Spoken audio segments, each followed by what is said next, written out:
Election কমিশনের দায়িত্ব সুরক্ষা দেওয়া, আর সুরক্ষা না দিতে পারলে আক্রান্ত হলে বিরোধী দলনেতার সঙ্গে যোগাযোগ করবেন, আমিও যোগাযোগ করে দেব, পূর্ণ সাহায্য করব, পূর্ণ সাহায্য।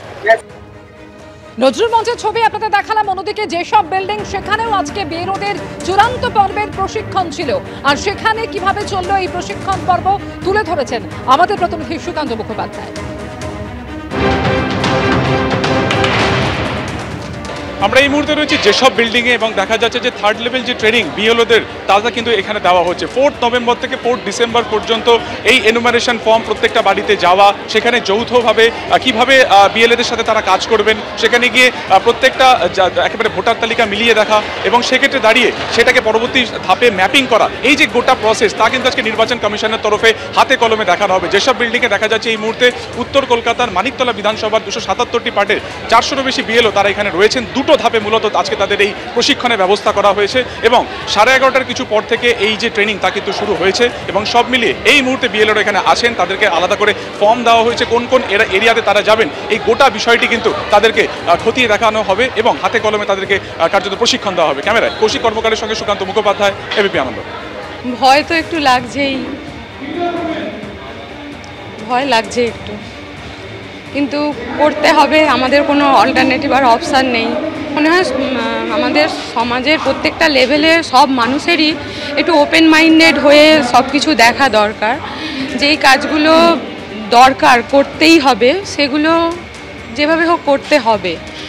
ভুল ধারণার বশবর্তী হয়ে কনফিউশন তৈরি করে আতঙ্ক ছড়ানো বা তাতে প্রশ্রয় দেওয়াটাকে আমি সমর্থন করি না। আসেও নি এলাকার মধ্যে, আর পরিচিতি তো সবাই ছোট বড় সবাই চেনে জানে। এখনো অবধি এইসব বিষয়ে কোনো রাজনৈতিক থেকেও কেউ কিছু এসে বলেনি, কারোর সঙ্গে এসব নিয়ে কোনো আলোচনা হয়নি, কোনো ব্যাপারই এখনো কিছু হয়নি। আমরা কাজ শুরুই করতে পারিনি, এই তো আমরা কাজ শুরু করবো। রাজনৈতিক পেশা বলে মনে করছি না, গেলে তাদের সাথে বন্ধুত্ব স্থাপন করে তারপরে আমরা কাজ ভয় দেখালে ভয় দেখতে হবে, কিন্তু ভয়টার কোনো কারণ নেই।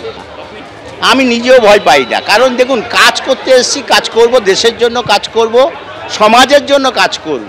স্বাধীন ভারতে বাস করি, তাই পরাধীনতার ব্যাপারটা আমাদের মধ্যে নেই।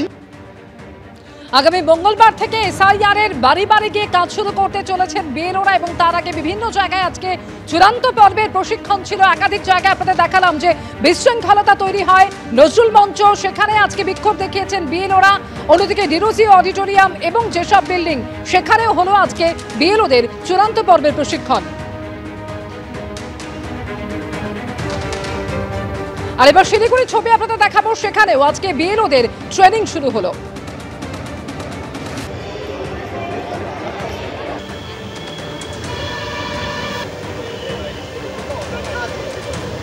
নজরুল মঞ্চ এবং শিলিগুড়ির ছবি পাশাপাশি আপনাদের সামনে দেখেছি। নজরুল মঞ্চে যেখানে আজকে চূড়ান্ত বিশৃঙ্খল অবস্থা তৈরি হয়, অন্যদিকে শিলিগুড়িতেও আজ থেকে শুরু হলো বিএলওদের চূড়ান্ত পর্বের প্রশিক্ষণ।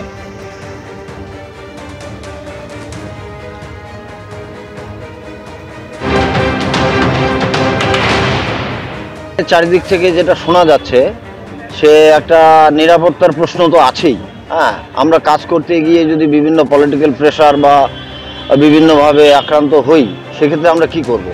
সেক্ষেত্রে আমরা তো চাইবো যে আমাদের নিরাপত্তা দেওয়া হোক। কিছু হয়ে গেলে ওরকম প্রেশার আসলো, একটা সম্মানেরও বিষয় থাকে, ওইটা তো আছেই। এখন হয়ে যাওয়ার পর হয়ে গেল, আমরা দেখবো, এটা তো একটু অসুবিধা লাগে।